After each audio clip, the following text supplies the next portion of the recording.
Let's go straight to Steve Kornacki for the latest on Kentucky. Steve, NBC is calling Andy Beshear the apparent winner. What are we waiting for confirmation there? So basically you can see the margin here. It is inside of 1% here. This is 0.4%. The margin here, 5,801 votes. Every precinct, we have every precinct in the state accounted for.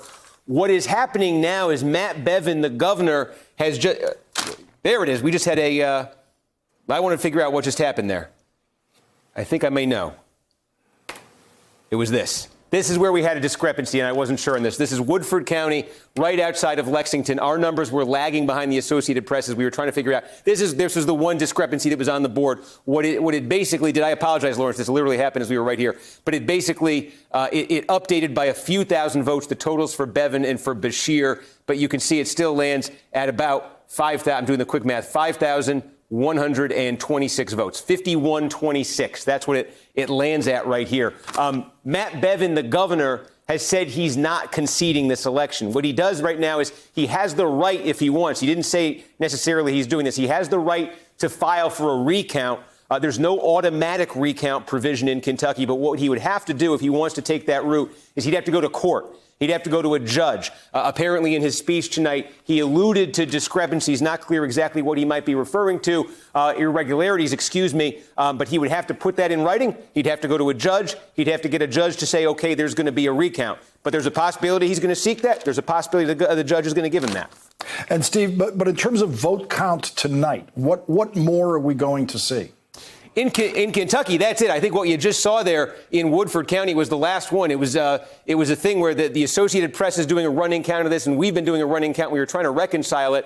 That's the little change there you just saw. But otherwise, as I said, every precinct in this state is accounted for. So if Bevin is ultimately going to become the winner of this race, he would have to get a recount, and the recount would have to turn up something that we are not seeing in these results. There's not going to be any more precincts that come in Kentucky tonight that would put Bevin ahead. Steve, put this Democratic gain just in the vote count in Kentucky in perspective. Donald Trump won the state by 30 points.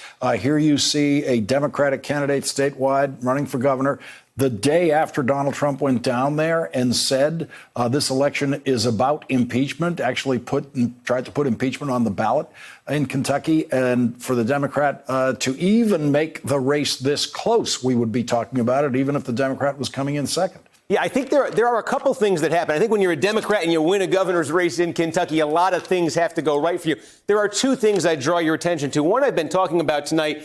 It's in the suburbs. It's Cincinnati. This is the northern part of Kentucky here. On the other side of the Ohio River there is Cincinnati. These are suburbs of Cincinnati, these three counties that kind of jut out here. Population-wise, these are pretty big counties. They make up about 10% of the state population. They are traditionally Republican bastions. Traditionally, Republican candidates get pretty big pluralities out of here, help them win statewide. That is not what happened tonight. You see, two of these three counties in the Cincinnati suburbs actually flipped and went Democratic, went for Beshear. And in the third, that's Boone County, the red one right here, Bevin ran 10 points off what he did the last time around. These are counties Trump did well in 2016, but tonight they went far towards the Democrats, away from Republicans. I think that is part, Lawrence, of the national story we've been talking about. Suburbs across the country. That's where you've seen the most dramatic movement in the last couple of years during the Trump presidency, away from the Republican Party of Donald Trump and toward the Democratic Party. That was part of the story in Kentucky tonight. The other part of the story in Kentucky tonight, coal country, rural Kentucky, eastern Kentucky in particular here. Kentucky is an interesting state because we say, yeah,